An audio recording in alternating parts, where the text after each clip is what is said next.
what's going to happen to higher ed overall? And I think we will see fallout. We're going to see not everybody survives this. And those that do survive are going to have to operate and look differently. And there is no going back quite to what we are today. We have over 4,000 universities in this country, and we've long known we have an oversupply. We factually do. Nathan Growe documented this last year in demographics and the demand for higher ed. And we just have a tremendous oversupply relative to the demographics.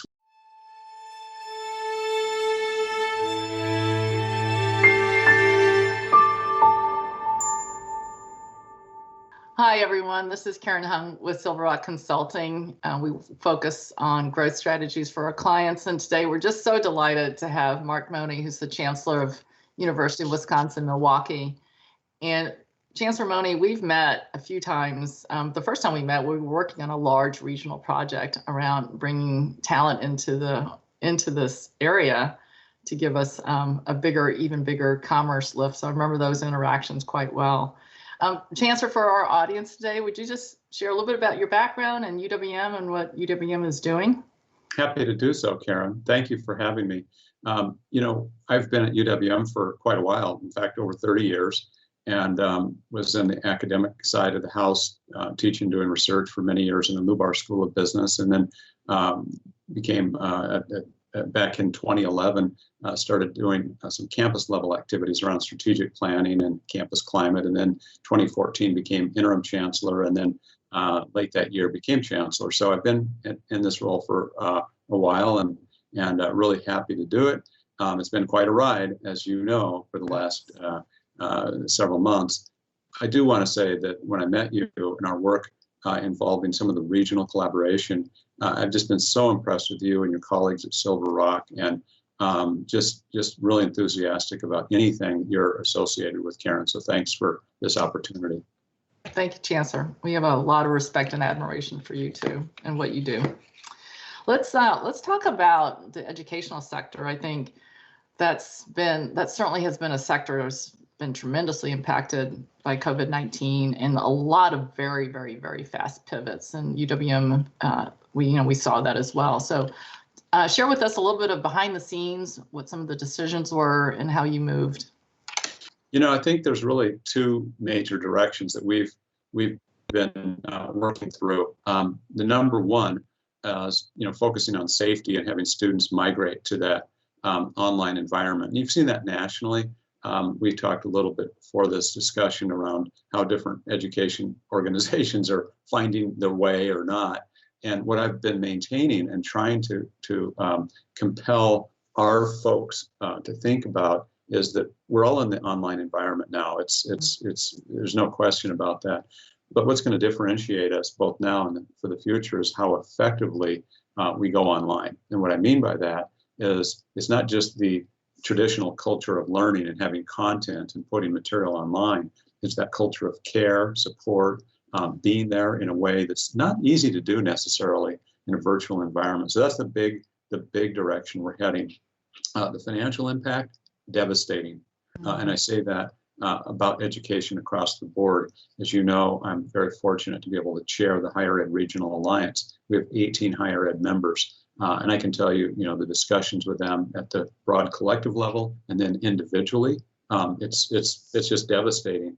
And then, of course, the big question is, what does next year look like? And that's the big unknown. And you don't have to be in higher ed to see that or know that. It's just pretty constant. So tremendous scenario planning, a lot of work on that. But the big issue, the driver for us is around safety, first and foremost. So those are just some of the things behind the scenes we're looking at and thinking about. All right. Well, definitely a lot of strategy in the middle of tactics, right? From leadership to scenario planning to care for people, as well as, students and teachers, and the financial impact. So a lot of complexity with that. What have you seen that has been some wins so far, especially in kind of the pivot to no geographic boundaries and being focused on differentiators? And what have you seen, across the board, especially as you chair the alliance, that's been things that's like, wow, we learned that, so let's kind of not do that again. Yeah. So wins and learnings. Yeah.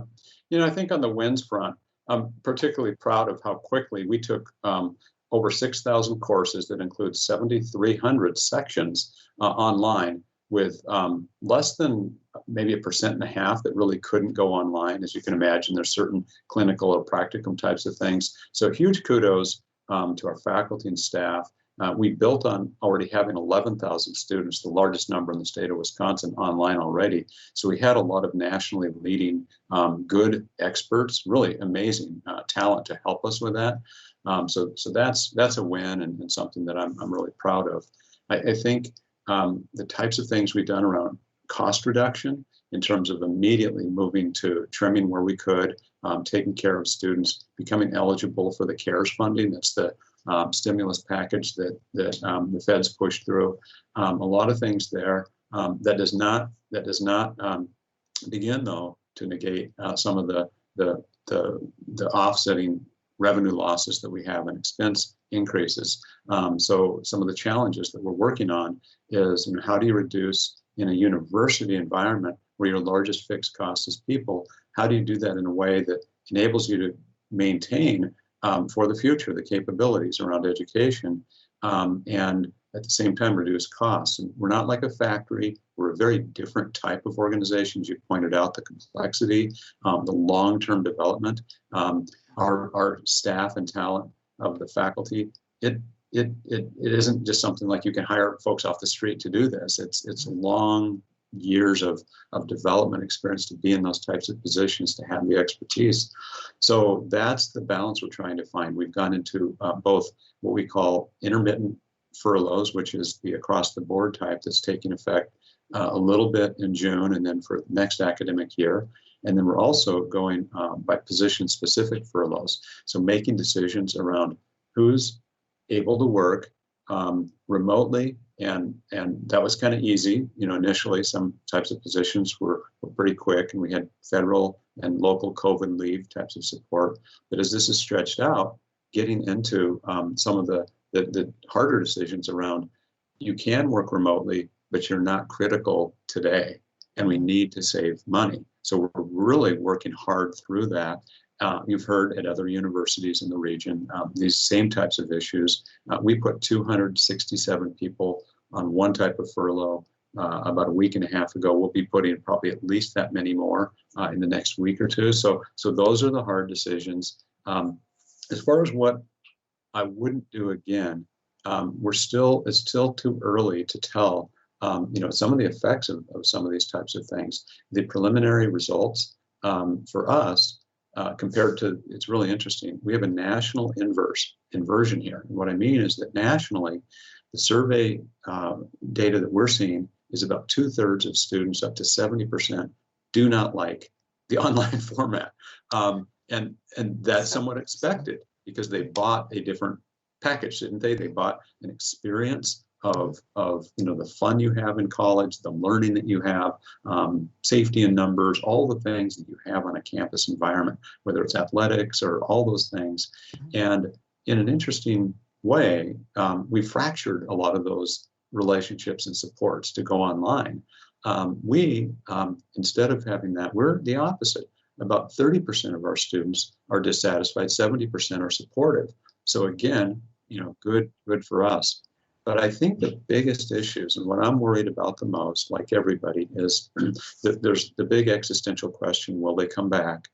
And then how to manage that is getting our culture, getting our campus to really realize this isn't like my view as an individual, my view in society. This is existential, in the sense that if we can't come back, if we don't have in-person in some way, there's significant revenue implications above and beyond our mission of education and research. So that's the juggle and the struggle that we're dealing with.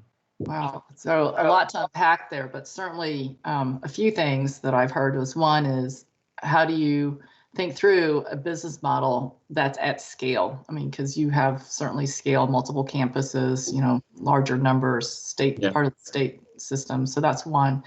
Secondly, it's the student experience, right? You could argue, the student is your consumer, and what's the type of learning environment that's holistic, 360, not just the academics, but it's all the social interactions. There's a lot of learning that happens, and what the preferences are. And I have been hearing that a lot, even from my own business school alma mater, around the value of in-person far exceeds just online. Yeah. And the willingness to pay for it and the desire to have it return in some shape. And then, on the other hand, it's the other point there you're mentioning that I've heard in the business community across different business leaders. And the magic question is, will the schools actually open, and how will they open in August or September? So I've been hearing a lot of those conversations as well.